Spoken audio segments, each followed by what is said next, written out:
எல்லாரும் யோவான் சுவிசேஷ புத்தகம் அதனுடைய 1வது அதிகாரத்தை எடுத்துக்கொள்ளுங்கள். யோவான் சுவிசேஷ புத்தகம் 1வது அதிகாரத்தை எல்லாரும் எடுத்து திறந்து வைத்துக்கொள்ளுங்கள். அந்த யோவான் சுவிசேஷம் 1வது அதிகாரத்தில் இருந்து நம்ம ஆண்டோடைய வார்த்தைகளை இன்றைக்கி நம்ம தியானிக்க போகிறோம். அதிலிருந்து இயேசு கிறிஸ்து யார் என்று சொல்லி 6 காரியங்களை இந்த யோவான் சுவிசேஷம் 1வது அதிகாரத்திலிருந்து நான் காட்டி கொடுக்கிறேன். நமக்கு எல்லாருக்கும் ஒரு பெரிய ஒரு நம்பிக்கை, பெரிய ஒரு உற்சாகம் என்னவென்றால், நமக்கு ஒரு இயேசு ராஜா ஒருவர் இருக்கிறார் இல்லையா? உலகத்தில் பார்த்தீங்கன்னு சொன்னால் அவங்களுக்கு கடைசியில் பிரச்சனை எல்லாம் வந்தாச்சுன்னா, கடைசியில் அவங்களுக்கு ஒரு நம்பிக்கை அற்றதான நேரத்தில் நமக்கு ஒரு நம்பிக்கை உண்டாகும். என்ன நம்பிக்கை? எங்களுக்கு ஒரு ராஜா ஒருவர் இருக்கிறார், அவர் எங்களுக்காக உயிரையே கொடுத்தவர், மற்றெல்லாவற்றையும் அவர் அருளுவார் என்கிற ஒரு நம்பிக்கையை இயேசு கிறிஸ்துவின் மூலமாக நாம் பெற்றிருக்கிறோம். எத்தனை பேருக்கு அந்த நம்பிக்கை இருக்கிறது? எங்களுக்கு ஒரு ராஜா இருக்கிறார், எங்களுக்கு ஒரு நேசர் இருக்கிறார். எந்த நேரத்திலே நம்மை ஆற்றவும் தேற்றவும் அரவணைக்கவும் நம்மை பலப்படுத்தவும் உயிர்ப்பிக்கவும் நல்ல ஒரு அப்பா இருக்கிறார். பாருங்கள், எந்த நேரத்திலையும் நம்ம சோர்ந்து போய் இருக்கிறதான நேரத்தில் தகப்பனேன்னு சொல்லி கூப்பிடுவதற்கு நீங்கள் கற்றுக்கொண்டீங்கன்னா நம்ம தப்பிடுவோம் பாருங்கள். எந்த உளையான சேற்றில் இருந்தாலும் அவர் நமக்கு செவி கொடுத்து நாம் இருக்கிற இடத்துல தேடி வந்து நம்மை தூக்கி நிறுத்துகிற ஒரு நல்ல ஒரு அப்பா ஒருவர் நமக்காக இருக்கிறார். பாருங்கள், அல்லேலூயா. அவரை மட்டும் நம்ம சரியாக புரிஞ்சுக்கிட்டோன்னு சொன்னால் நிச்சயமாகவே நம்முடைய வாழ்க்கை மாறாவை போன்றது கூட மதுரமாக மாற்ற அவர் வல்லவராக இருக்கிறார். எந்த நெருக்கத்தில் இருக்கிறதான நேரத்திலையும் ஒரு நாள் நான் சாகணும் என்கிற ஆசை நமக்கு வரவே கூடாது. ஏன் காலத்துக்கு முன்னாலே நான் சாக வேண்டும்? நம்மை குறித்த தேவ திட்டம் நிறைவேறினால் ஆண்டவரே எடுத்துக்கொள்ளுவார். எனக்கு இனி வாழ்க்கை கிடையாது, எதிர்காலம் கிடையாது, நான் இனி சாகணும்னு நினைக்கவே கூடாது. தகப்பன் ஒருவர் இருக்கிறார், அவரை கூப்பிட மட்டும் நீங்கள் கற்றுக்கொள்ளுங்க. எந்த இக்கட்டிலிருந்தும் அவர் நம்மை பலப்படுத்தவும் தூக்கி எடுக்கவும் அவர் வல்லவராக இருக்கிறார். அல்லேலூயா, ஸ்தோத்திரம். இயேசு கிறிஸ்துவை பற்றினதான சுவிசேஷத்தை 4 சுவிசேஷகர்கள் எழுதினார்கள். மத்தேயு, மார்க்கு, லூக்கா, யோவான். அதில் 2 பேர் அட்டவணையோடு கூட துவங்கினார்கள். யாரெல்லாம்? மத்தேயும் லூக்காவும். வரலாறுலேருந்தே வந்தார்கள். இவரை பெற்றார், இவரை பெற்றார், இவரை பெற்றார் என்று சொல்லி. ஆனால் யோவான் டைரக்டாக மெசேஜில் வந்து விட்டார், டைரக்டாக பிரசங்கத்தில் வந்து விட்டார். இந்த யோவான் யார் என்று சொன்னால், இயேசு கிறிஸ்துவுடைய 12 சீசர்களில் ஒருவர், அன்பின் சீசன் என்று அறியப்பட்ட யோவான். இயேசு கிறிஸ்துவுடைய சிலுவையிலே வைத்து அதோ உன் தாய் என்று சொல்லி இந்த யோவானை பார்த்து தான் ஆண்டவர் சொன்னார். அப்படி என் ஆண்டவர் இயேசு கிறிஸ்துவுடைய நம்பிக்கைக்குரியவர் இந்த யோவான். இந்த திருவிருந்து ஆராதனையில் இயேசு கிறிஸ்துவுடைய மார்பிலே சாய்ந்திருந்தவர் இந்த யோவான். ஆகையினால ஆண்டவர் இந்த யோவானை சுவிசேஷம் எழுதுவதற்கு பயன்படுத்தினார், 3 நிருபங்களை எழுதுவதற்கு பயன்படுத்தினார், கூடவே வெளிப்படுத்தின விசேஷ புத்தகத்தை எழுதுவதற்கு பயன்படுத்தினார். இவர் டைரக்டாக மெசேஜுக்கு வந்து விட்டார். ஸ்தோத்திரம். இன்னும் வேத பண்டிதர்கள் இப்படி சொல்கிறார்கள், மற்ற உள்ளவர்கள் எல்லாம் இயேசு கிறிஸ்துவுடைய ஊழியம் கலிலேயாவிலிருந்து ஆரம்பிக்கிற ஊழியத்திலிருந்து துவங்குகிறார்கள். ஆனால் இவரோ டைரக்டாக எருசலேமிலிருந்து துவங்குகிற ஊழியத்தை குறித்து அவர் எழுதுகிறதை நம்ம பார்க்க முடியும் என்று சொல்லி, இப்போ நம்ம 1-2 வசனங்களை வாசிப்போம். 1வது வசனத்தை, நான் வசனங்களை மட்டும் சொல்லுவேன், இனி அதிகாரம் சொல்ல மாட்டேன். வசனத்தை மட்டும் சொல்லுகிறேன் என்றால் யோவான் 1வது அதிகாரத்திலிருந்து நான் சொல்லுகிறேன் என்ற அர்த்தம். அதனுடைய 1வது வசனத்தை நம்ம சேர்ந்து வாசிக்க பார்க்கலாம். ஆதியிலே வார்த்தை இருந்தது, அந்த வார்த்தை தேவனிடத்தில் இருந்தது, அந்த வார்த்தை தேவனாயிருந்தது. சரி, இப்போ முதல்ல இயேசு கிறிஸ்து யார் என்று சொன்னால் வார்த்தையானவர். சொல்லுங்க பார்க்கலாம், கொஞ்சம் கூட வார்த்தையை சத்தத்தை உயர்த்தி சொல்லுங்க பார்க்கலாம். வார்த்தையானவர் இயேசு யார் என்று சொன்னால் வார்த்தை. அவருடைய நாமம் வார்த்தை என்று சொல்லி வெளிப்படுத்தின விசேஷ புத்தகத்திலே நம்ம பார்க்க முடியும். இங்கே கை வைத்துக் கொள்ளுங்கள். வெளிப்படுத்தின விசேஷ புத்தகம் 19வது அதிகாரம் அதனுடைய 13வது வசனம் 12, 13 2 வசனத்தையும் வாசிக்கலாம். பக்கம் 351 வாசிப்போம். அவருடைய கண்கள் அக்கினி ஜுவாலையை போல் இருந்தது. அவருடைய சிரசின் மேல் அநேக கிரீடங்கள் இருந்தன. அவருக்கே அன்றி வேறொருக்கும் தெரியாத ஒரு நாமமும் எழுதியிருந்தது. இரத்தத்தில் தோய்க்கப்பட்ட வஸ்திரம் தரித்திருந்தார். அவருடைய நாமம் தேவனுடைய வார்த்தை என்பதே. அவர் வார்த்தை என்கிறவராக இருக்கிறார். ஆண்டவர் எல்லாவற்றை பார்க்கலும் வார்த்தையை ஆண்டவர் மகிமைப்படுத்தி வைத்திருக்கிறார். ஆதியில் என்ன இருந்தது என்றால் வார்த்தை இருந்தது. அந்த வார்த்தை மாமிசமாகி என்று சொல்லப்பட்டிருக்கிறது. ஆண்டவர் ஆதியாகமம் 1வது அதிகாரத்தை நமக்கு இப்போ நினைவுபடுத்துகிறார் என்று நான் நினைக்கிறேன். ஆதியாகமம் 1வது அதிகாரத்தில் ஆண்டவர் இப்பொழுது பேசுகிறார். வார்த்தையினாலே பேசுகிறார். உண்டாக கடவது உண்டாகிவிட்டது. சூரியன் உண்டாக கடவது அது உண்டாகிவிட்டது. சந்திரன் உண்டாக கடவது அது உண்டாகிவிட்டது. சகல விருட்சங்கள் உண்டாக கடவது சகலமும் வார்த்தையினால் வார்த்தையினால் வார்த்தையினால உண்டாக கடவது உண்டாக கடவது என்று சொன்னவர், எல்லாம் உண்டாக்கினவர். இப்போ இங்கே ஆதியில இருந்த அந்த வார்த்தையானவர் மாமிசமாகி இயேசு கிறிஸ்துவாக இந்த உலகத்தில் வெளிப்பட்டு அவர் நமக்குள்ளே வாசம் பண்ணுகிறதுனாலே நான் நம்புகிறேன், இல்லாதவைகளை நமக்கு இருக்கிறவைகளை போல வரவழைக்கிறவருடைய வார்த்தையானவர் எனக்குள்ளே வாசம் பண்ணுகிறவராக இருக்கிறார். ஆகையினால என்னில் இருக்கிற இல்லாய்மைகளை எடுத்து போட இந்த வார்த்தையானவர் இன்றைக்கு வல்லமையுடையவராக இருக்கிறார். எது இல்லாய்மை என்று நினைக்கிறீர்களோ அந்த வார்த்தைக்கு அவ்வளவு வல்லமை உள்ளது. அந்த சிருஷ்டிப்பை கொஞ்சம் யோசித்து பாருங்க. சூரியனை எப்படி உண்டாக்கி இருப்பார் யோசித்து பாருங்க. அவர் உண்டாக்கினது இன்றைக்கு அப்படியே தான் இருக்கிறது. மலைகள் நாங்கள் இங்கே பிரயாணம் பண்ணும்போது பார்ப்போம். இந்த மலைகள் அன்றைக்கே ஆண்டவர் உண்டாக்கினார். ஆண்டவர் இந்த மலையை தான் ஆதாமும் பார்த்திருப்பார். இந்த மலையை தான் யாரு ஆபிரகாமும் பார்த்திருப்பார். நோவாவும் இந்த மலையை தான் பார்த்திருப்பார். நாமும் இந்த மலையை தான் பார்த்தோம். ஆண்டோடைய வருகை தாமதித்தால் நம்முடைய பிள்ளைகள் பலர் இந்த மலையை பார்க்க மாட்டார்கள். ஏனென்றால் அதற்கு முன்பாக உடைத்து எடுத்து கொண்டு போய் விடுவார்கள்.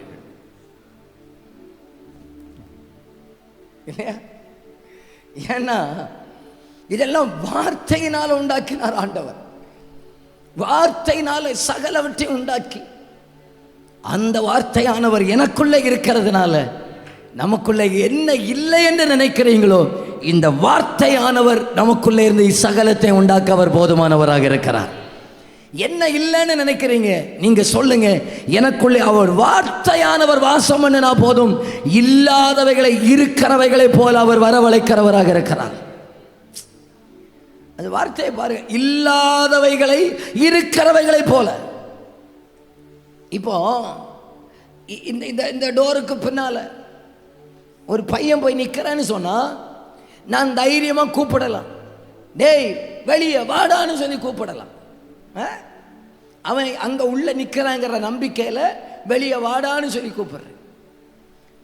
ஆண்டவர் இப்ப சொல்றார் சூரியன் உண்டாக கடவுது எங்கே இருந்து,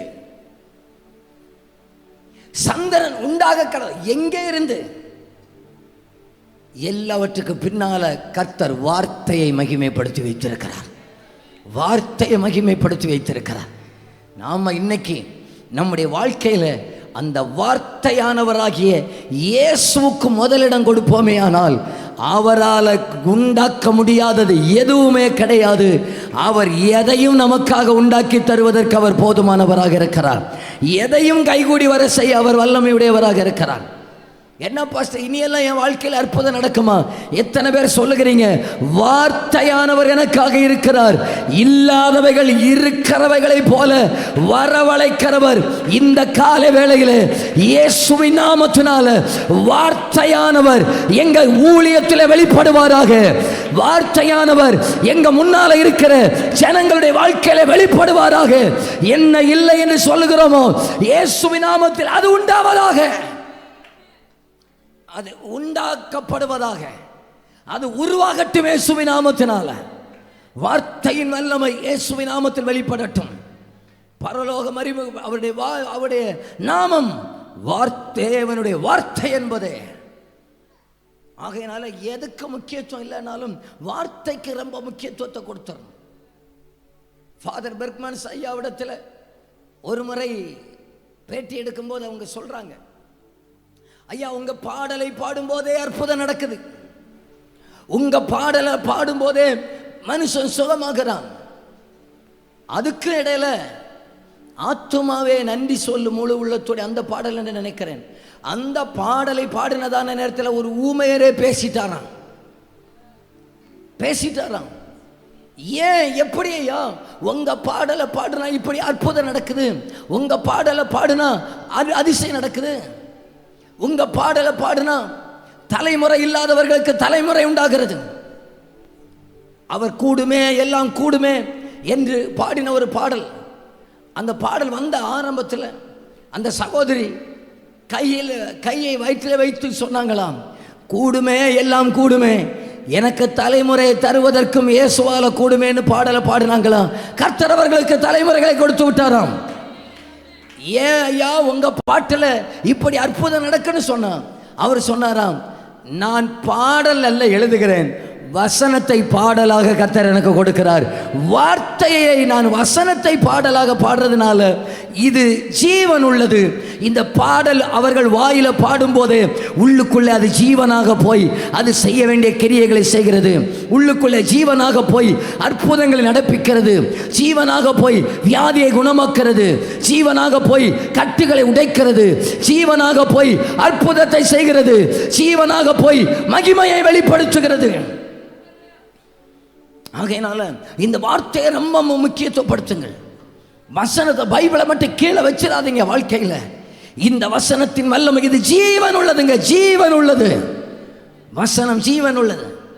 இன்னைக்கு பல நேரத்தில் நம்ம வசனத்தை, நான் சமீபத்தில் இங்கே நம்ம சர்ச்சில் சொன்னேன் ஒரு நாளைக்கு, வசனத்தை எப்படி பயங்கர தலைவேதனையாக இருக்குது பாஸ்டர், உடனே தலைக்கடியில் வச்சு தூங்கிடுறது, கெட்ட சொப்பனமாக வருது பாஸ்டர், உடனே தலைக்குள்ள அங்கே பின்னால் பார்க்கும்போது அங்கே ஒரு டீப்பாவில் ஒரு பைபிள் இருக்கும், அந்த மாதிரி ஒன்று வாங்கி வச்சுக்கிடுங்க. ஏன்னா தலையணைக்கு சூப்பராக இருக்கும். ஒரு 8 கிலோ தான் வெயிட் உண்டது. இது தலைக்குள்ளே வைக்கிறதுக்கும் தலையணைக்காகவும் யூஸ் பண்ணுறது கிடையாது. இந்த வசனத்தை மட்டும் நமக்குள்ளே போடுங்க, இந்த வார்த்தையை மட்டும் நமக்குள்ளே வரட்டும். இயேசுவின் நாமத்தினால இல்லாதவைகளை இருக்கிறது போல இந்த வார்த்தையின் வல்லமை நமக்குள்ளே கிரியை நடப்பிக்க வல்லமையுடையவராக இருக்கிறார். இல்லாதவைகள் இருக்கிறவைகள் போல. எல்லாரும் அந்த வலது கையை உயர்த்தி அந்த வார்த்தைகளை சொல்லுங்க. இல்லாதவைகளை, என்ன சவுண்டே இல்லாம போயிட்டு பாருங்க, சத்தமா சொல்லுங்க. இல்லாதவைகளை இருக்கிறவைகளை போல. திரும்ப சொல்லுங்க. இல்லாதவைகளை இருக்கிறவைகளை போல வரவழைக்கிறது கர்த்தருடைய வார்த்தையாக இருக்கிறது. அந்த வார்த்தையின் வல்லமை இந்த கால வேளையில் எங்கள் வீட்டிலே வெளிப்படுவதாக, எங்கள் வாழ்க்கையில் வெளிப்படுவதாக, எங்கள் குடும்பத்தில் வெளிப்படுவதாக, அது நடப்பதாக இயேசுவின் நாமத்தினால. இது ஜீவன் உள்ளது. இதுக்குள்ளே ஜீவன் உள்ளவர்கள் எல்லாரும் அந்த கையை அசைச்சு காட்டுங்க பார்க்கலாம். ஜீவன் உள்ளவர்கள் ஒன்று கையை அசைச்சு காட்டுங்க பார்க்கலாம். ஏன் கையை அசைச்சோம்? ஜீவன் இருக்கிறதுனால. மனுஷன் ஜீவனோட இருக்கிறார் என்பதற்கு பல அடையாளங்கள் உண்டு. அது சும்மா இருக்காது. நாக்கை மட்டும் கொஞ்சம் ஒரு 10 நிமிஷம் அசையாம யாராவது வச்சு பாருங்க பார்க்கலாம். இப்போ ட்ரை பண்ணா வீட்டில் கண்ணாடிக்கு முன்னால் போய் நின்று ட்ரை பண்ணுங்க. அது ஜீவன் உள்ளது. ஏதோ ஒன்று அசையும், அதுக்கெல்லாம் அடையாளம். இது ஜீவன் உள்ளது. இந்த வசனம் ஜீவன் உள்ளது. ஆகையினால எனக்கு உள்ளே வந்தாச்சுன்னா சும்மா இருக்காது, ஏதோ ஒன்று நடப்பிச்சு கொண்டே தான் இருக்கும். நான் நம்புகிறேன் ஒரு ஞாயிற்றுக்கிழமையில் நம்ம இந்த வசனத்தை நமக்கு மட்டும் உள்ளுக்குள்ளே போட்டுட்டோம்னு சொன்னால் ஒரு வாரம் எனக்குள்ளே தாக்கத்தை ஏற்படுத்தாது வல்லமை உடையதாக இருக்கிறது. ஒரு வாரம் எனக்குள்ளே மறுரூபத்தை உண்டாக்க வல்லமையுடையதாக இருக்கிறது. ஒரு வாரம் என்னை நடத்த வல்லமையுடையதாக இருக்கிறது. வசனம் இருக்கிறது, கர்த்தர் இருக்கிறார், வார்த்தையானவர் இருக்கிறார். சோர்ந்து போகாதே, கலங்காதே, திகையாதே, இம்மட்டு நடத்தினவர் இனி நடத்துவார் என்று எனக்குள்ளே இருந்து வார்த்தை சும்மா இருக்காதுங்க. ஜீவன் உள்ளது, அது அசையும், அது பேசும், அது உருவாக்கும், அது உடைக்கும், பலப்படுத்தும். என்னை தாங்கி நடத்த இந்த வார்த்தையானவர் வல்லமையுடையவராக இருக்கிறார். ஹல்லேலூயா. இன்றைக்கு அந்த வார்த்தையானவராக நமக்குள்ளே அவர் வாழுகிற நல்ல ராஜாவுக்கு ஹல்லேலூயா, ஹல்லேலூயா. வார்த்தையானவர் இயேசு யார்? வார்த்தையானவர். சத்தமா சொல்லுங்க, வார்த்தையானவர். சத்தமா சொல்லுங்க பார்க்கலாம். 2 இயேசு 5வது வசனத்தை வாசிக்கலாம். அந்த ஒளி இருளிலே பிரகாசிக்கிறது, இருளானது அதை பற்றி கொள்ளவில்லை. 2வதாக இங்கே இயேசு யார் என்றால் வெளிச்சம் அல்லது ஒளி. 9வது வசனத்தையும் கூட வாசிப்போம். உலகத்திலே வந்து எந்த மனுஷனையும் பிரகாசிப்பிக்கிற ஒளியே அந்த மெய்யான ஒளி. உலகத்தில் வந்து எந்த மனுஷனையும் பிரகாசிப்பிக்கிற ஒளியே அந்த மெய்யான ஒளி. அடுத்ததான் இயேசு யார் என்றால் ஒளியாகிய இயேசு. சத்தமா சொல்லுங்க, சத்தமா சொல்லுங்க. நீங்கள் வீட்டில் போய் இந்த யோவான் சுவிசேஷம் முழுவதும் ஒரு வாட்டி இன்னும் நீங்கள் வாசித்து பார்த்தீங்கன்னா இன்னும் பயங்கர டேஸ்ட்டாக மாறிடும் பாருங்கள். இதை கேட்டுட்டு நீங்கள் போயிட்டீங்கன்னா உங்களுக்கு ஒரு கிரிப்பு கிடைச்சது மாதிரி. இயேசு யார் என்றால் அடுத்ததாக யோவான் சொல்லுகிறார், மார்பிலை சாய்ந்து கிடந்தவர் சொல்லுகிறார், இவர் இருளை நீக்க வந்த வெளிச்சம். இருளை நீக்க வந்த வெளிச்சம். இருள் இவரை பற்றி கொள்ளவே முடியாது. நான் இப்பொழுது சொல்லுகிறேன், இந்த கிறிஸ்துவை நம்ம சொந்த இரட்சகராக ஏற்றுக்கொள்ளுகிறதான நேரத்தில் நம்முடைய வாழ்க்கையில் இருக்கிற இருளை மாற்றுகிற வெளிச்சமாக நம்முடைய இரட்சகராக இயேசு வெளிப்படுகிறவராக இருக்கிறார். நம்முடைய வாழ்க்கையில் வருகிற 1-2 இருளை சொல்லுகிறேன். 1 பாவ இருள். பாவ இருள். எந்த மனுஷனுக்குள்ளே இருக்கிற பாவம் என்கிற இருளை இயேசு என்கிற வெளிச்சமானவர் எடுத்து போட வல்லமையுடையவராக இருக்கிறார். சிலருக்கு வெளியே நல்லா இருப்பாங்க, உள்ளுக்குள்ள பாவத்தின் இருள், பாவத்துடைய வல்லமைகள். நீங்கள் சொல்லணும், இந்த காலை வேளையில் கிறிஸ்துவின் வெளிச்சம் என் மேலே உதிப்பதாக, அவருடைய வெளிச்சம் என் சிந்தனையில் உதிப்பதாக, அவருடைய வெளிச்சம் என் இருதயத்தில் உதிப்பதாக என்று நீங்கள் கேட்பீர்களே. ஆனால் இந்த கிறிஸ்து நம்முடைய இருளை அவர் வெளிச்சமாக மாற்றுகிறவராக இருக்கிறார். இருளை கர்த்தர் வெளிச்சமாக மாற்றுகிறவராக இருக்கிறார். இயேசுவின் நாமத்தினால பாவ இருள் விலகட்டும் என நாங்கள் ஜெபிக்கிறோம். அல்லேலூயா. பாவத்துக்கு பரிகாரம் நம்முடைய ஆண்டவராக இயேசு மட்டும்தான். இயேசுவால பாவத்தின் சங்கிலிகளை உடைக்க முடியும், பாவத்தின் வல்லமைகளை நிர்மூலமாக்க முடியும். அல்லேலூயா. நம்ம இன்னைக்கு பல நேரத்தில் நினைக்கிறது, பாவம்னு சொன்னால் அது வாலிப பிள்ளைகளை மட்டும்தான் தாக்கணும்னு சொல்லிட்டு. ஐயோ, அப்படியெல்லாம் நினைச்சிடாதீங்க. பாவத்துக்கு வயதும் கிடையாது, வரம்பும் கிடையாது. எந்த காலத்திலையும் வரவும், எந்த காலத்திலையும் விளத்தலும், எந்த காலத்திலையும் தாக்கவும். பார்த்தாச்சுன்னா ஐயோ, இந்த தாத்தாவையும் விடலை, தாத்தா மாறும் 70 வயசானாலும் இவங்களுக்கும் சொல்கிறாங்க பாவத்தின் இருள், பாவத்தின் இருள் முடியலை, எங்களால் மேற்கொள்ள முடியலை. என் அன்புக்குரியவர்களே, முடியாததை முடிய பண்ணுகிற ஒரு வெளிச்சமாகிய கிறிஸ்து ஒருவர் நமக்காக இருக்கிறார். நீங்கள் விரும்பினால் ஆண்டவர் அதை நம்முடைய வாழ்க்கையிலே செய்வார். நம்ம விரும்பாம அவருக்கு கிரியை செய்ய முடியாது. நாம் விரும்பினால் அவர் அதை செய்ய வல்லவராக இருக்கிறார். விரும்பினால் செய்ய வல்லவராக இருக்கிறார். நாங்கள் சமீபத்தில் ஒரு கூட்டம் நடத்த போயிருந்தோம். இடம் ஊரெல்லாம் சொல்லலை, மாவட்டத்தையும் சொல்லலை. ஒரு வாலிப பிள்ளை, பாஸ்டர் என்னால் முடியலை பாஸ்டர், எனக்கு எத்தனை திருமணம் கைகூடி வரும், நடக்காது, அது கைவிட்டு போயிடும், நடக்காது. ஐயோ, அதுக்கு மேல பாவம் என்ன போட்டு புரட்டி எடுக்குது, பாவம் என்ன போட்டு புரட்டி எடுக்குது. அந்த சகோதரிக்காக ஜெபிக்க ஆரம்பித்தோம். அவளுக்குள்ளே இருந்த ஒரு அசுத்தாவி வெளியே வர ஆரம்பித்தது. அசுத்தாவி அவளை போட்டு உருட்டி புரட்டி எடுத்தது. அடுத்த முறை அந்த சர்ச்சுக்கு போயிருக்கும்போது அந்த பிள்ளை சொல்லிச்சு, பாஸ்டர் என்ன ஜெபம் பண்ணி விடுங்க, ஏதோ ஒரு டேட்டில் சொல்லி கல்யாணம் ரெடி ஆகிருக்குதுன்னு சொல்லிக்கிட்டேன். ஏனென்றால் இருளை மாற்றுகிற ஒரு அப்பா ஒருவர் இருக்கிறார் பாருங்க. ஹல்லேலூயா, ஹல்லேலூயா, ஹல்லேலூயா.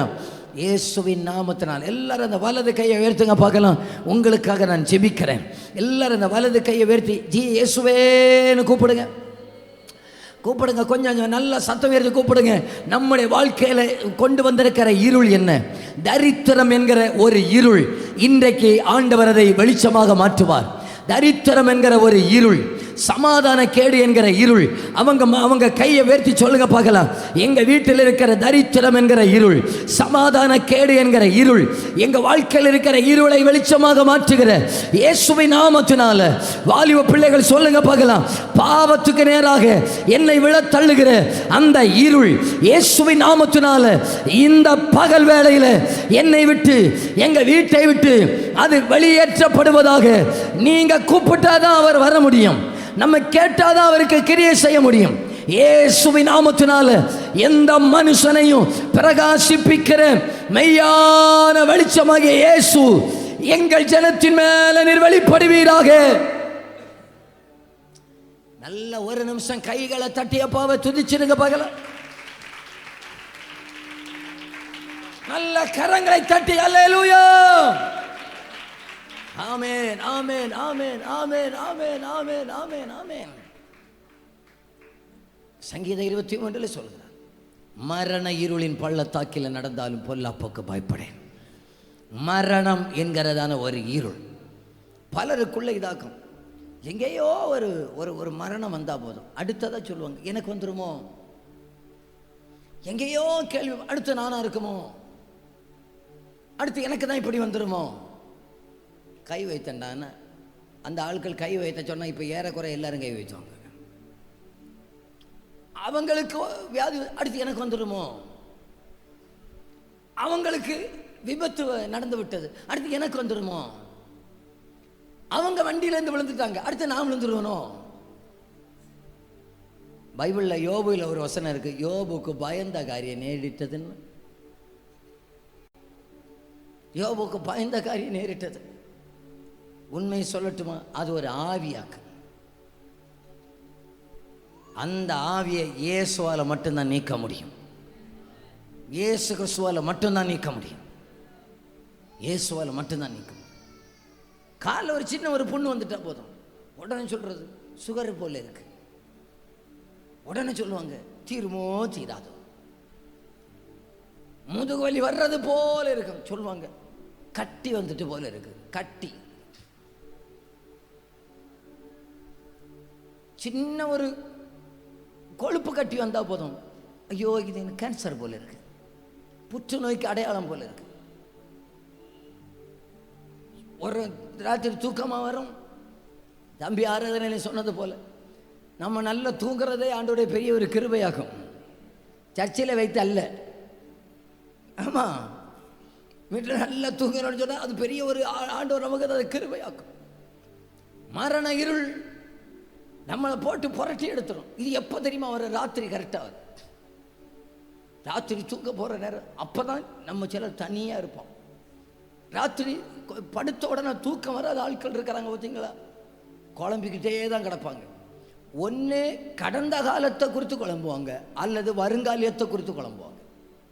வருங்காலியத்தை, நாளைக்கு என்ன செய்யுது, நாளைக்கு காலையில் உறங்குறேன் எழும்புவானா, நேற்றுக்கு தான் பேப்பரில் வந்துச்சு தூங்குன ஆள் எழும்பவில்லை என்று.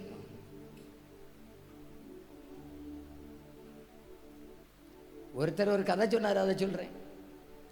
ஒரு மனுஷன் சொன்னாரா, ராத்திரி ட்ரெயினில் போகிறாரு, அது 2 நாள் ட்ராவல், எல்லாரும் தூங்குறாங்க, இந்த மனுஷன் மட்டும் தூங்க மாட்டார். அங்கே நடப்பார், இங்கே நடப்பார், அங்கே நடப்பார், இங்கே நடப்பார். கேட்டிருக்கிறாங்க, என்னையா நீங்கள் அப்படி நடந்துக்கிட்டே இருக்கிறீங்க? அது போன மாதத்தில் இதே போல் ஒரு ரயிலில் தண்டவாளம் தடம் புரண்டது. நீங்கள் தூங்கினா போயிடுவீங்க, நான் நடந்தால் ஜன்னல் வழியாக தான் வெளியே குதிச்சு நான் சாடி தப்பிடுவேன். ஒரு மினிஸ்டர் ஒருத்தர் சொல்லியிருக்கிறார், தமிழ்நாட்டில் இல்லை, நார்த் இந்தியாவில். அவர் ட்ரெயினில் எங்கேருந்து பார்லிமெண்ட்டுக்கு போகிறாராம். பார்லிமெண்ட்டுக்கு போகிறாரா அந்த மினிஸ்டர்.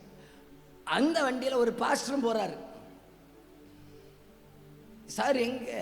பார்லிமெண்ட் கூட்டம் நடக்கிறதுலே போகிறேன். உங்களுக்கு தான் சலுகை உண்டே சார், ஃப்ளைட்டில் போகக்கூடாதா? அவர் சொன்னார், ட்ரெயினில் செத்து போனாலும் அது பாடியாவது கிடைக்கும், ஃப்ளைட்டில் போனால் காட்டில் எங்கேயாவது விழுந்துச்சுன்னு சொன்னால் நான் எல்லாது நக்கிடுவேன். எவ்வளோ வருத்தம் பாருங்க. அதுக்கு பிறகு இவராக்க நமக்கு சட்டை ஏற்றுறக்க கையெழுத்து போட போகிறாள். பயம், பயங்கர பயம், மரண பயம். அது நடந்துருமோ, இது நடந்துருமோ, அப்படி நடந்துருமோ, இப்படி நடந்துடும். எந்த மனுஷனையும், எல்லாரும் சொல்லுங்க, எந்த மனுஷனையும் சொல்லுங்க சத்தமா, எந்த மனுஷனையும் பிரகாசிப்பிக்கிற மெய்யான வழி இயேசு என்கிற ஒளி, இயேசு என்கிற வெளிச்சம் எந்த மனுஷனை பிரகாசிக்க பண்ணிடுவாருங்க, யாரா இருக்கட்டும். ஸ்தோத்திரம். எனக்கு சும்மா மனசில் மரண பயம், சாகணும் அப்படி இப்படின்னு தோணுதுன்னா கூட்டம் முடிச்சு என்ன பார்த்துட்டு போனேன்னா மருந்து உண்டு என்ன கையில். இயேசுவின் நாமத்தினால இன்னைக்கு நான் நம்புகிறேன், அவர்களை கர்த்தர் இன்னைக்கு விடுதலை ஆக்குவார்னு நம்புகிறேன். அந்த மரண இருளை ஆண்டவர் எடுத்து போடுவார்னு நம்புகிறேன். நீங்கள் சாக வேண்டியவர்கள் அல்ல, வாழ வேண்டியவர்கள். நம்ம வாழ்ந்த பிரியமானவர்களே, உங்கள் ஆத்துமா வாழ்வது போல எல்லாவற்றிலையும் வாழ்ந்து சுகமாக இருப்பீர்களாக. இதோட என்ன வேணும்? இதோட என்ன வேணும்? சில பிள்ளைகள் பெற்றோரை மிரட்டுது, சாப்பாடு தாரியா நான் சாகட்டுமா, சாப்பாடு தாரியா சாகட்டுமான்னு. வீட்டில் நல்ல ஊசி நூலும் இருக்கும் என நம்புகிறேன், அதோடு விட்டு விடுகிறேன். என்ன பாஸ்டர் உற்சாகப்படுத்துறாருன்னு செய்கிறதுக்கு 4 பேர் இதுக்குள்ள உண்டு. நான் குழந்தை சொல்லுது, 4ஆம் கிளாஸ் பையன் சென்னையில் ஸ்கூலில் கையை எப்படி அறுத்துட்டான், நரம்பு கட்டாகி ரத்தமாக வடியுது. ஸ்கூல்லேருந்து உடனே தூக்கி கொண்டு போய் ஹாஸ்பிட்டலில் போய் தையல்லாம் போட்டா அவன் சொல்கிறான், அந்த பிள்ளை என்ன லவ் பண்ண மாட்டேன்னு சொல்லிட்டா. அந்த பிள்ளை எங்கடான்னு பார்த்தா அது பாவம் 2ஆம் கிளாஸில் கிடக்குது, குப்பியும் வச்சுக்கிட்டு 2ஆம் கிளாஸில் இருக்குது. மரணம் பிள்ளைகளை உடல்ல பாருங்க. தூக்க மாட்டேன். இந்த இது யாரு காட்டி கொடுத்தோன்னு தெரியலையே. நான் நினைக்கிறேன் இதுக்கு பிசாசு தான் அதிகாரின்னு நினைக்கிறேன். யாரோ ஒன்று பார்த்துருக்கணும். பார்க்கவா செஞ்சதுவா? பார்க்கல, பின்ன எப்படி உங்களுக்கு தெரியும்? லாக்கு போட தெரியுது. நீட் எக்ஸாமை பார்த்து ஒரு பிள்ளை நீட் எக்ஸாம் எழுதிட்டு வந்து பயத்தில் செத்து போயிருக்கு. பிற ரிசல்ட் வந்தாச்சுன்னா பாஸ் ஆச்சு. இனி இதை எங்கே போய் எழுப்பி படிக்க வைக்கிறது? அடுத்த ஒருத்தன் சொல்கிறான் 10ஆவது வகுப்பு தோல்வியின் விரக்தியினால தூக்கு மாட்டி தற்கொலை. 11ஆம் கிளாஸில் தோத்த நான் நினைக்கிறேன் பாருங்க, கண் மாதிரி நிற்கிறேன். நான் 11ல் தோத்தவனை கேள்விப்பட்டிருக்கீங்களா? என்ன நிற்கிறவங்க முன்னால் நான் தான். அப்போ எல்லாம் 11ல் தோக்கவே மாட்டாங்க. குறும்பு. வாத்தியார் பார்த்தாரு, நீ அடுத்த வருஷம் எனக்கு வேண்டாம், கிடையாது. நம்ம எல்லாம் அப்போ எத்தனை தடவை கயிற மாட்டியிருக்கணும். நமக்கெல்லாம் வந்த பிரச்சனைக்கெல்லாம் நான் எல்லாம் ஒரு 300 தடவை செத்துருக்கணும். அப்போ உங்களுக்கு ஒரு சின்ன ஆறுதல் வந்திருக்குமே, அப்போ என்ன பாஸ்டரோட நாங்கள் உறவுதான். இந்த மரணம் அது ஒரு இருளுங்க. மரண இருளை வெளிச்சமாக மாற்றுகிற ஒரு கர்த்தர் ஒருவர் இருக்கிறார். சங்கீதக்காரனுடைய நம்பிக்கையை பாருங்க.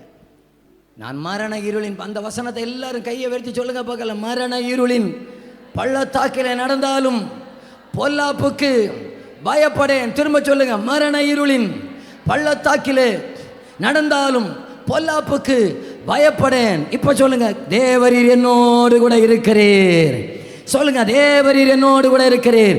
தலைக்கு மேல கையை தட்டி சொல்லுங்க பார்க்கலாம், தேவரீர் என்னோடு கூட இருக்கிறீர். தேவரீர் என்னோடு கூட இருக்கிறீர். தேவரீர் என்னோடு கூட இருக்கிறீர். ஆகையால் இந்த மரண இருள் இயேசுவின் நாமத்தினால வெளியேறட்டும். இயேசுவின் நாமத்தினால அந்த மரண பயம் உள்ளத்தில் செத்து போயிரு வாழ மாட்டேன் அந்த ஆவிகள் இயேசுவின் நாமத்தினால விலகி போயிடட்டும் என்று ஜெபிக்கிறேன். நம்ம கடைசியில் அதுக்காக ஜெபிப்போம். மூன்றாவதாக இயேசுயா 27வது வசனத்தை வாசிப்போம். 27வது வசனம். எனக்கு பின் வந்தும் என்னிலும் மேன்மை உள்ளவர், அவருடைய பாதரட்சையின் வாரை அவிழ்ப்பதற்கும் நான் பாத்திரன் அல்ல. ஸ்தோத்திரம். மேன்மை உள்ள இயேசு கிறிஸ்து. எல்லாரும் சொல்லுங்க. அப்போ ஒன்று, இயேசு கிறிஸ்து யாரு? வார்த்தையாகிய இயேசு கிறிஸ்து. 2, ஒளியாகிய இயேசு கிறிஸ்து. 3, மேன்மை உள்ளவராகிய இயேசு கிறிஸ்து.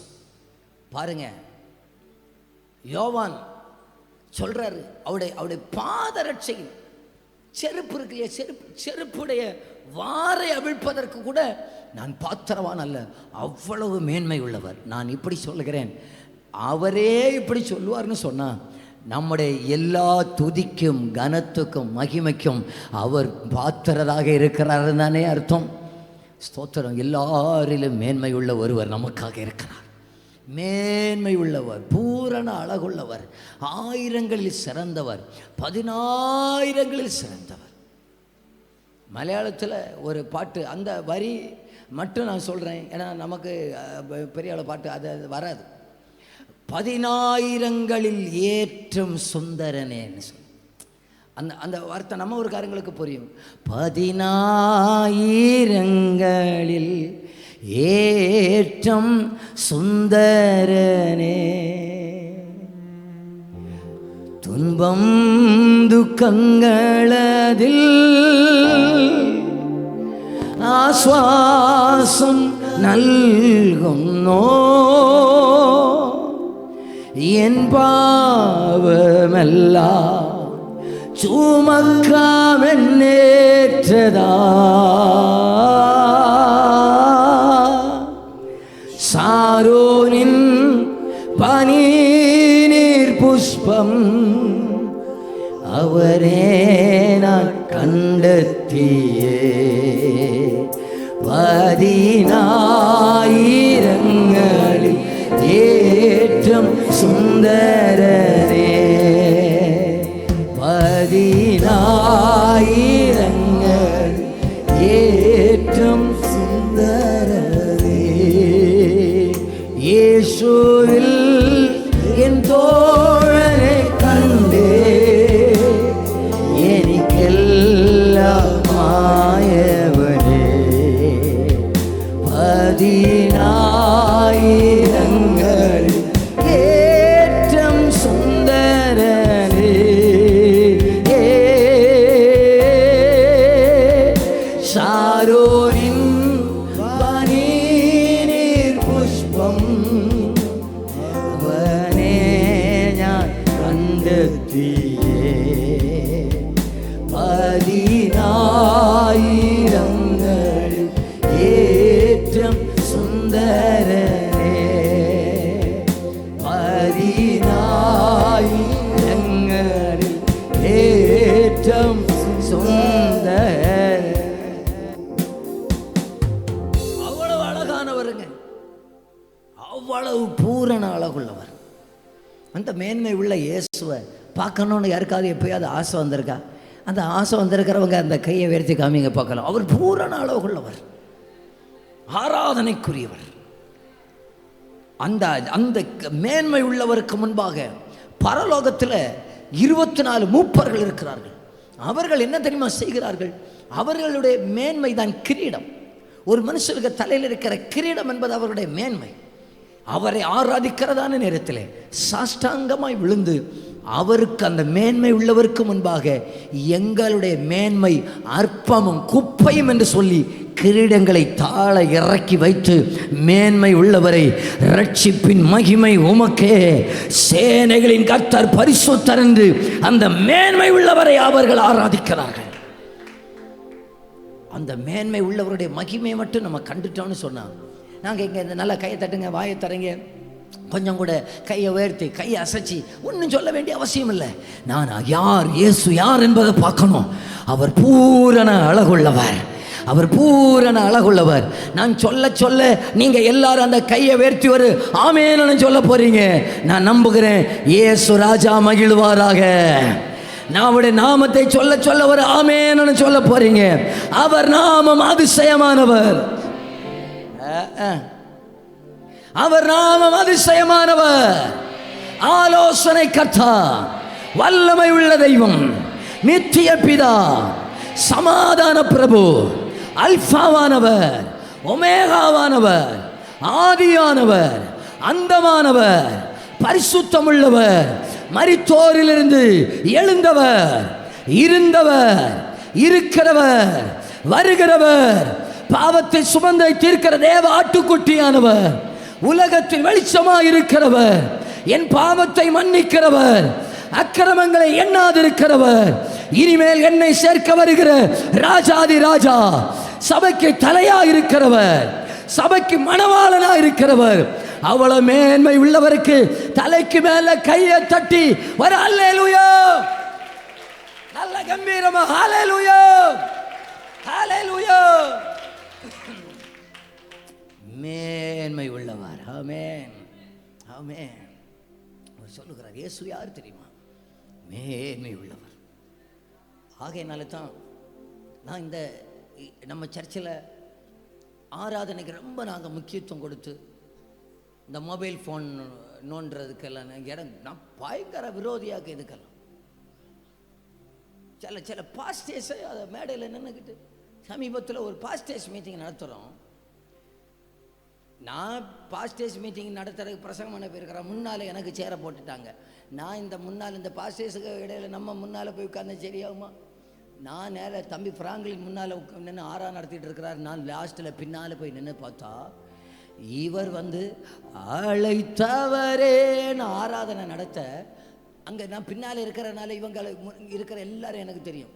அவர் ஃபேஸ்புக்கில் பயங்கர ரீல்ஸ் பார்ப்போம். ஒருத்தர் இருந்து பயங்கரமாக உட்காந்து பார்த்துட்டு இருக்காங்க, வீடியோ பார்ப்போம். பயங்கர அர்ஜென்ட் இல்லையா அவருக்கு?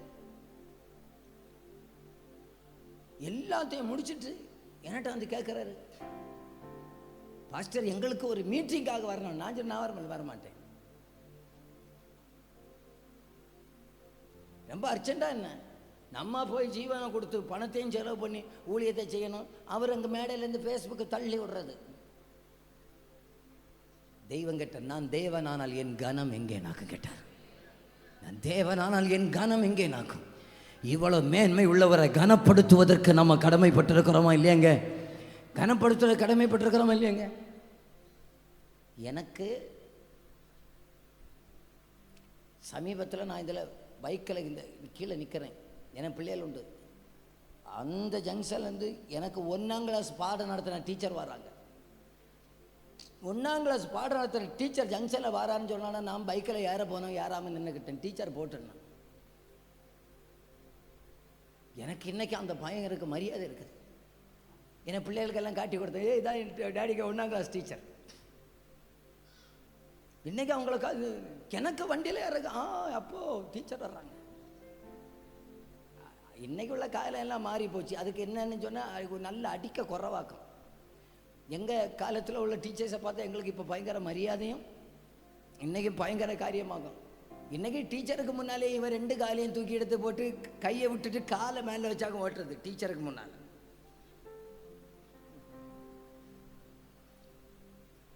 ஒரு ஆசிரியருக்கு இவ்வளவு மரியாதை நம்ம கொடுக்கணும்னு இருக்கிறோம். ஒரு கலெக்டரை பார்க்க போனால் மொபைல் ஆஃப் பண்ணி வச்சுட்டு வெளியே வாங்கன்னு சொல்கிறாங்க. அவர்கள் எல்லாரையும் விட மேன்மை உள்ள ஒருவரை நம்ம ஆராதிக்கிறோங்க. எல்லாரையும் விட மேன்மை உள்ள ஒரு தெய்வம், மேன்மை உள்ளவர். அவர் மேன்மை உள்ளவர். அவருக்கு கொடுக்க வேண்டிய கனத்தை முதல்ல படிக்கணும். கேட்டிங்களா? கனத்தை நல்ல அவருக்கு கொடுக்க வேண்டிய கனத்தை கொடுத்துடணும். எவ்வளவு அவருக்கு அவரை மேன்மைப்படுத்தணும், அவரை மேன்மைப்படுத்தணும். நம்ம எல்லாம் இன்னைக்கு சந்தோஷமாக ஆராதிக்கிறதுக்கு காரணம் அவர் தன்னுடைய மேன்மையை விட்டு கீழே இறங்கினதுனால நம்ம இன்னைக்கு மேன்மையாக அவரை ஆராதிப்பதற்கு காரணம் நம்மை தூக்குவதற்காக அவர் தன்னுடைய மேன்மையை விட்டுட்டாருங்க. பரலோக மேன்மையை விட்ட மேன்மை உள்ளவர். நம்மை மேன்மைப்படுத்துவதற்காக தாழ்மையை தரித்த ஒரு மேன்மை உள்ளவர் இல்லையா? அல்லேலூயா. வாழ்நாளில் அவரை ஒரு நாள் கூட மறந்துடவே கூடாது, ஒரு நிமிஷம் கூட மறந்துடவே கூடாது. அவரையும் நம்மையும் விட்டு ஒரு நாளும் பிரிக்கிற எந்த காரியத்துக்கும் இடம் கொடுத்துடக்கூடாது. அவ்வளவு மேன்மை உள்ள நல்ல அப்பாவாக இருக்கிறார். ஒரு அல்லேலூயா சொல்லுங்க பார்க்கலாம். 3 தான்ச்சா, அடுத்த 3 டக்குன்னு சொல்லி முடிச்சிடுவேன்.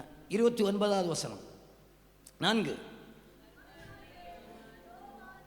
இயேசுவை தன்னிடத்தில் வர கண்டு, இதோ உலகத்தின் பாவத்தை சுமந்து தீர்க்கிற தேவ ஆட்டுக்குட்டியானவர். சொல்லுங்க அப்போ ஒன்னா சொல்லுங்க. நம்பர் 1 வார்த்தை, நம்பர் 2 ஒளி, நம்பர் 3 நம்பர் 4 ஆட்டுக்குட்டியானவர்.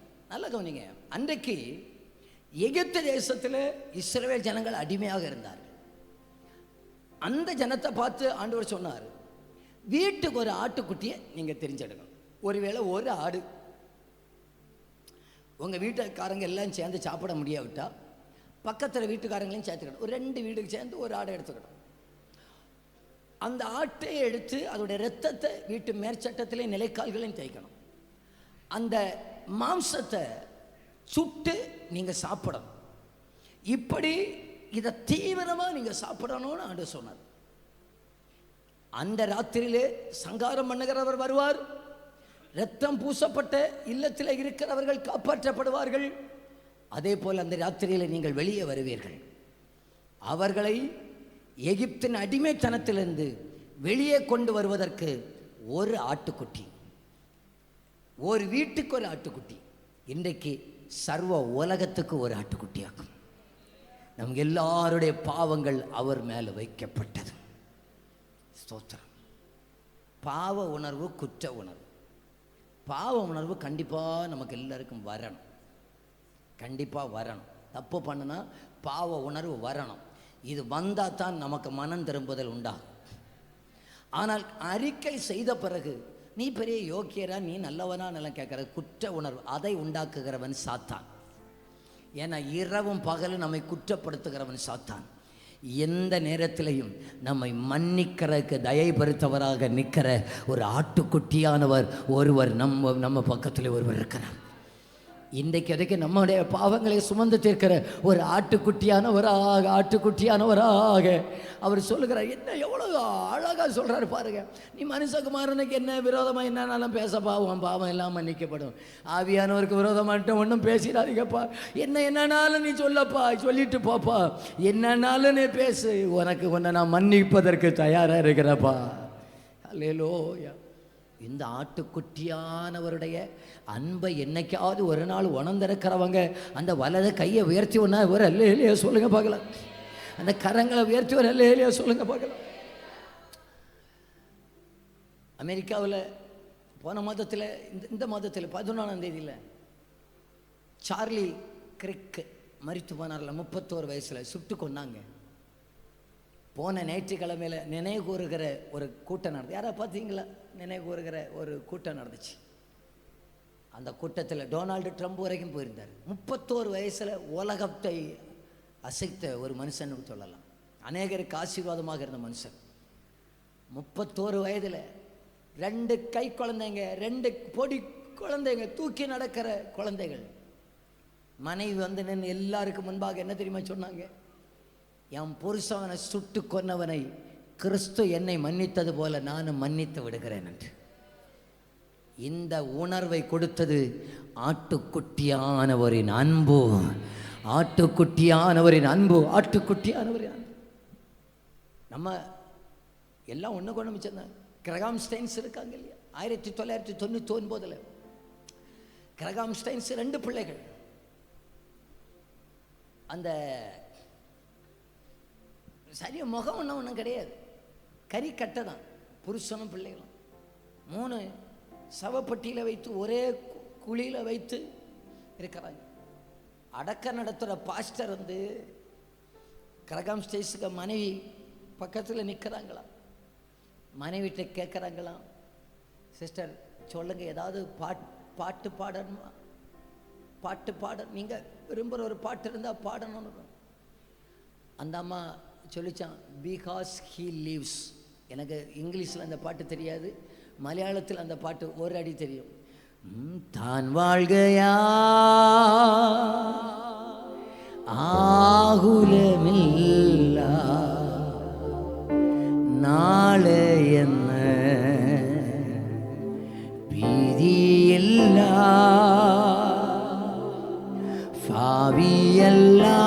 பாவியெல்லாம் தன் கையிலென்னோர்த்தா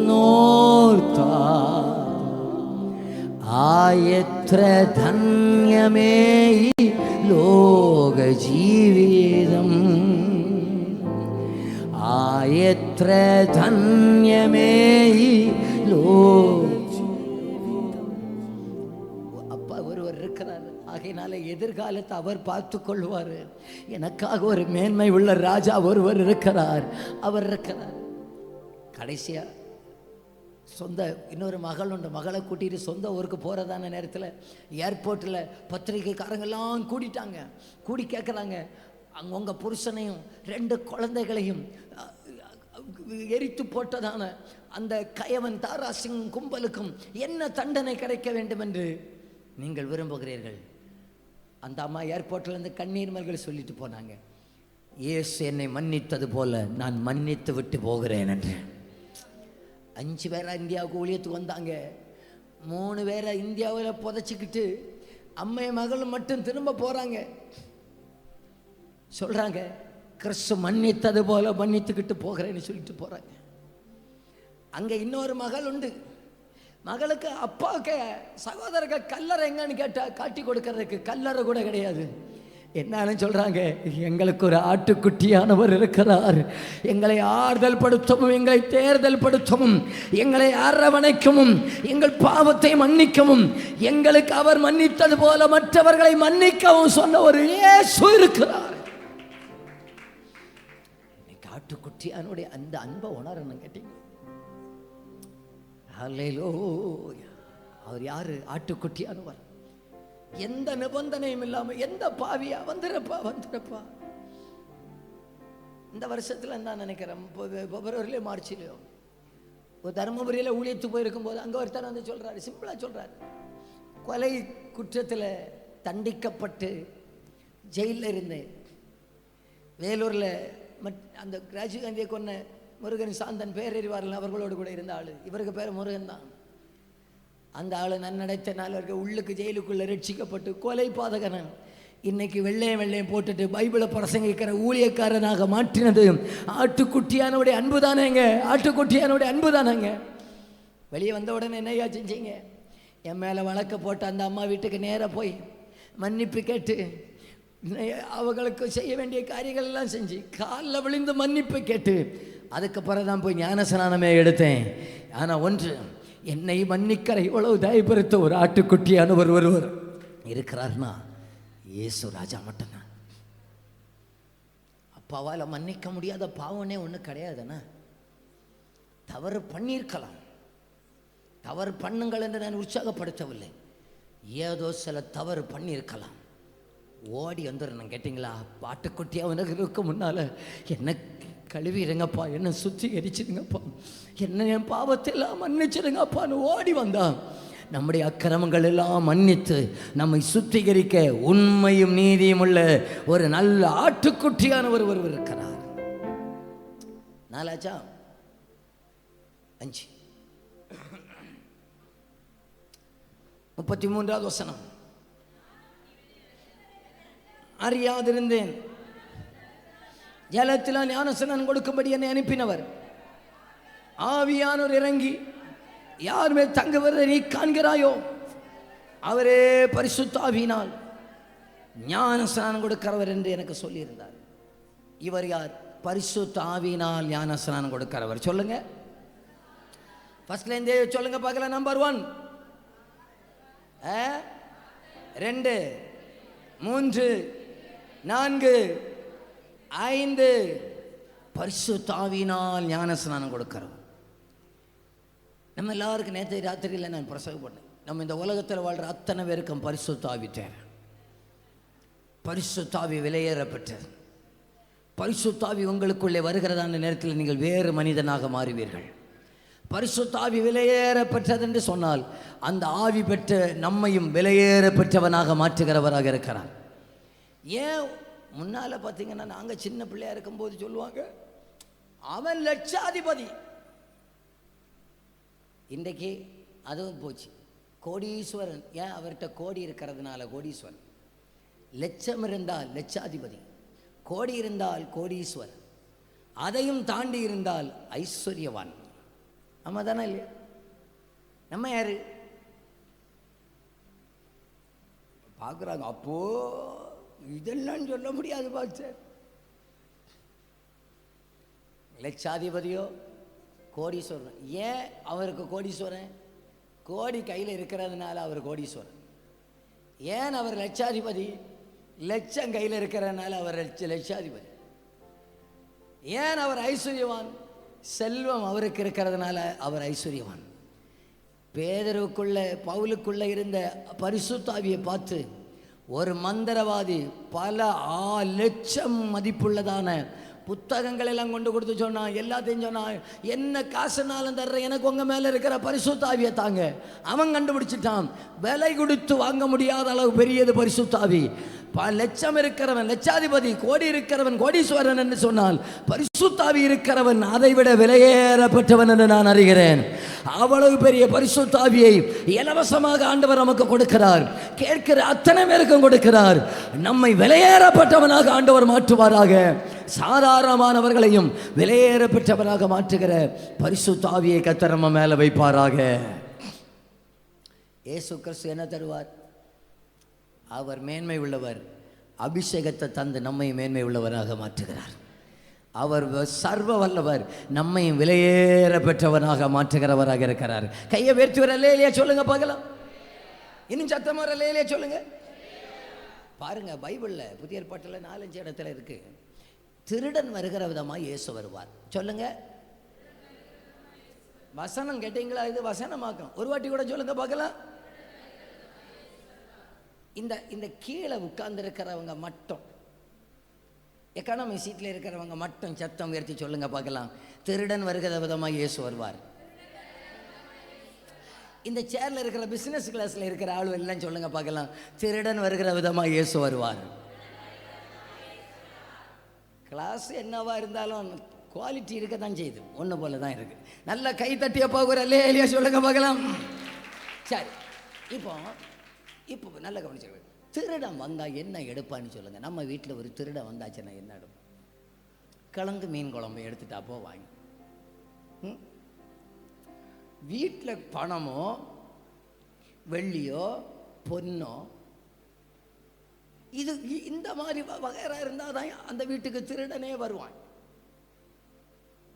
முன்னால எல்லாம் பார்த்தீங்கன்னு சொன்னா திருடன் வந்தான் வீட்டில் இருந்த அண்டாவை காணவில்லை, வெளியே இருந்த குடத்தை காணவில்லை. இன்னைக்கு உள்ள திருடன் 4 குடம் வேண்டாம் வாங்கி வச்சுட்டு போவான். இன்னைக்கு அவனுக்கு குடமும் வேண்டாம், அண்டாயும் வேண்டாம். இன்னைக்கு அவனுக்கு கழுத்திலையும் காதிலையும் கிடக்கிறது போல இல்லையா? திருடன் வந்தா அவன் எதுக்காக? நம்ம 2 நாளைக்கு முன்னால் வச்ச சில வீட்டில் எல்லாம் ஃப்ரிட்ஜு கிடையாது. சில வீட்டில் உள்ள ஃப்ரிட்ஜுக்கெல்லாம் நல்ல ஒரு பேர் வைக்கணும்னா மோர்ச்சரின்னு வைக்கலாம். ஒரு வாரத்துக்குள்ளே ஃப்ரிட்ஜை காய்ச்சி அங்கே வச்சிடுற, ரசத்தை அங்கே காய்ச்சி அங்கே வச்சிடுறது.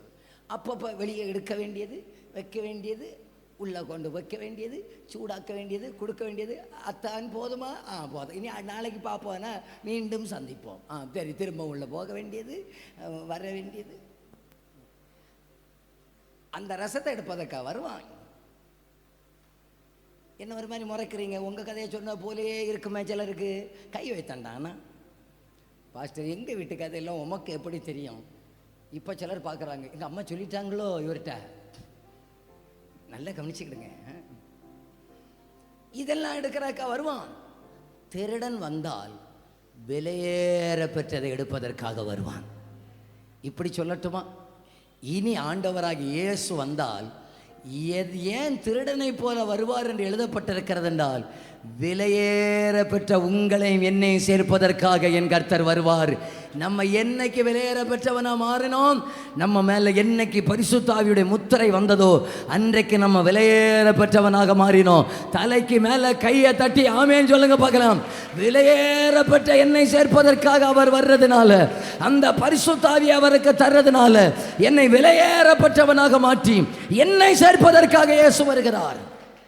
ஆகையினால தான் அவர் திருடன் வருகிற விதமாய் வருகிறார். திருடன் வருகிற விதமாய் வருகிறார். விலையேற பெற்றவர். நம்ம வேலை இன்னைக்கு தெரியாது கேட்டீங்களா?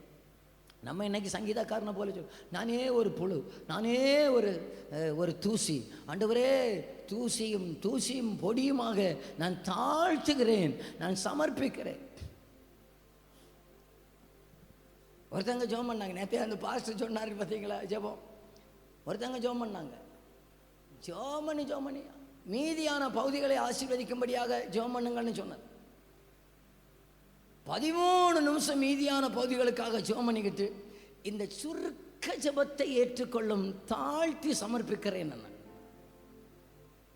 சுருக்க ஜெபமா 13 நிமிஷம் தொடர்ந்துள்ள பகுதிகளை ஆண்டவரே தொடர்ந்துள்ள பகுதிகளை ஆசீர்வதியும். தொடர்ந்து பிரசங்கம் பண்ண போறாரு. சாட்சி பாகம் இருக்கிறது. இது எல்லாத்தையும் அங்க விடுவாங்க. சரி, கர்த்தர் அவர்களை ஆசீர்வதிக்கட்டும். நம்ம சர்ச்சில் அல்ல. உடனே யோசித்து பார்க்குறாங்க, யார் அவர் இங்க இல்லை. கவனிச்சுடுங்க அன்புக்குரியவர்களே. நம்ம தூசி பொடின்னெல்லாம் இங்கே சொல்லலாம், ஆனால் நம்ம மேலே இருக்கிற விலை இயேசு வர்ற அன்னைக்கு தெரியும். கேட்டிங்களா? கர்த்தராக இயேசு வர்ற அன்னைக்கு நம்ம எவ்வளோ விலையேறப்பட்டவர்கள்னு தெரியும். இன்றைக்கு நம்ம பூமிக்கு உப்பாக இருக்கலாம், காலில் போட்டு மிதிக்கிற அளவுக்கு இருக்கலாம், விலை குறைந்தவர்களாக எண்ணலாம், அற்பமானவர்களாக எண்ணலாம். ஆனால் நம்மை இமைப்பொழுது மறுரூபமாக்குவதற்காக அப்பா வருவார் பாருங்க. அப்பா வந்து நம்மை சேர்த்து கொள்வார். அதற்காகவே இன்றைக்கு பரிசுத்த ஆவியை தந்து விலையேற பெற்றவராக மாற்றுகிறார். கடைசி வசனத்தை வாசித்து முடிக்கலாம். அதனுடைய 1வது அதிகாரம் கடைசி வசனம் 6வது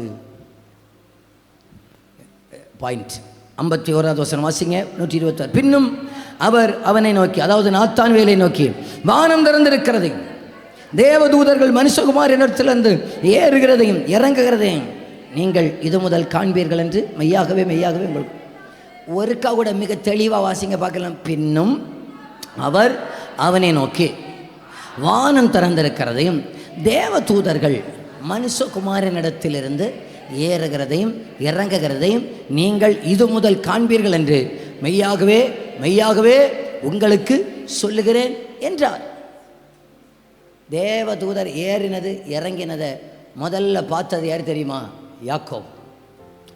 தேவதூதர் மேலையும் கீழையும் ஏறுகிறாங்க இறங்குகிறாங்கன்னா அங்கே ஒரு ஏணி தேவைப்பட்டுச்சு. இந்த வசனத்தில் ஏணி யாருன்னு சொல்லுங்க? இயேசுதான் அந்த ஏணி. இயேசுதான் அந்த ஏணி. அவர்கள் அன்றைக்கு யாக்கோபு படுத்து கிடக்கிறதான நேரத்தில் வீட்டில் அண்ணனுக்கு பயந்து, ஜீவன் நாளைக்கு இருக்குமா என்ன பயந்து, மாமனார் வீட்டுக்கு ஓடி போகிற வழியில் ராத்திரியில் ஒரு கல்லை எடுத்து தலையில் வச்சுக்கிட்டு படுத்து கிடக்கிறார். ராத்திரியில் ஒரு தரிசனத்தை பார்க்கிறார். ஏணி ஒன்று கீழே இருக்கிறது, மறுபக்கம் மேலே இருக்கிறது. தேவதூதர்கள் ஏறுகிறார்கள் இறங்குகிறார்கள். இதை யாக்கோபு பார்க்கிறார். மேலிருந்து சத்தம், யாக்கோபே, நீ படுத்திருக்கிற இந்த பூமியை உனக்கு தருவேன். நான் உனக்கு சொன்னதை செய்யும் அளவும் நான் உன்னை விட்டு விலகுவதும் இல்லை, உன்னை கைவிடுவதும் இல்லை. ஒரு ஏணி வானத்தில் இருக்கிற தூதனை கீழே கொண்டு வரும். இன்றைக்கு இயேசு சொல்லுகிறார், மனுஷகுமாரன் இடத்திலிருந்து தேவதூதர்கள் ஏறுகிறதையும் இறங்குகிறதையும் காண்பீர்கள். இந்த இயேசு அப்பாவுடைய பாதத்தில் நம்ம வர்றதான நேரத்தில் நினச்சிக்கிடணும், எனக்காக வானத்தை அப்பா திறக்க போகிறார். அதை நினச்சிக்கிடணும். எனக்காக வானத்தை திறக்க வல்லமையுடையவர், எனக்காக பரத்திலிருந்து ஒத்தாசை அனுப்புகிறவருக்கு வல்லமையுடையவர், எனக்கு பதிலோடு வருகிறவர், எனக்கோடு கூட பேசுவதற்கு ஆயத்தமாக இருக்கிறவர், ஒரு ஏணியை போல பரத்துக்கும் எனக்கும் தொடர்பை ஏற்படுத்தினவர். நான் தூரமாக கிடந்தேன், தொடர்பில்லாதவனாக கிடந்தேன். என்னை பரலோகத்தை கூட தொடர்பு படுத்தினவர் இந்த இரட்சகராகிய இயேசுதானா? என்னை மேலே கீழே எனக்கு தொடர்பு படுத்தி நான் இன்றைக்கு அவர் பாதத்தில் வருகிறதான நேரத்தில் பரத்திலிருந்து ஒத்தாசையை கொண்டு வருவதற்கிற என்னை பலப்படுத்துகிற ஒரு ஏணியாக என் இயேசு இருக்கிறார். இந்த இயேசுடைய கிருபை, இந்த கிறிஸ்துவானவர் என் வாழ்க்கையிலையும் வெளிப்படணும்னு சொல்லுகிறவங்க அந்த கையை உயர்த்தி கொண்டு காட்டுங்க பார்க்கலாம். ஆமேன்னு சொல்லுங்க பார்க்கலாம். ஆமே ஆமே ஆமே. இந்த செப்டம்பர் மாதம் முடிய போகிறது. அக்டோபர் மாதத்திலிருந்து நமக்காய் வானம் திறக்கிறதை காண கர்த்தர் உதவி செய்வாராக. வானத்திலிருந்து பதில் வருகிறதை காண கர்த்தர் உதவி செய்வாராக. யாக்கோபுக்கு சொப்பனத்தை கொடுத்து ஆண்டவர் நமக்கும் பரலோக சொப்பனங்களை ஆண்டவர் தருவாராக. ஆராதனையிலே தம்பி சொன்னது போல கடைசி காலத்தில் ஆண்டவர் மனிதனோடு பேசுகிற ஒரு பார்த்து சொப்பனங்கள் மூலமாக கடைசி நாட்களில் மாம்சமான யாவர் மேலும் என் ஆவியை ஊற்றுவேன். உங்கள் குமாரத்திகள் தீர்க்க தரிசனம் சொல்வார்கள். உங்கள் மூப்பர்கள் சொப்பனங்களை காண்பார்கள். எல்லாரும் சொல்லுங்க பார்க்கலாம், சொப்பனங்களை காண்பார்கள். அந்த கையை உயர்த்தி சொல்லுங்க, சொப்பனத்தை நானும் காண்பேன், பரலோக தரிசனங்களை நானும் காண்பேன், அந்த பரலோக திட்டத்தை நானும் காண்பேன். இந்த காலத்தில் ஆண்டவர் அதை காண செய்வாராக. எல்லாரும் அப்படி எழுந்து நிற்கலாமா?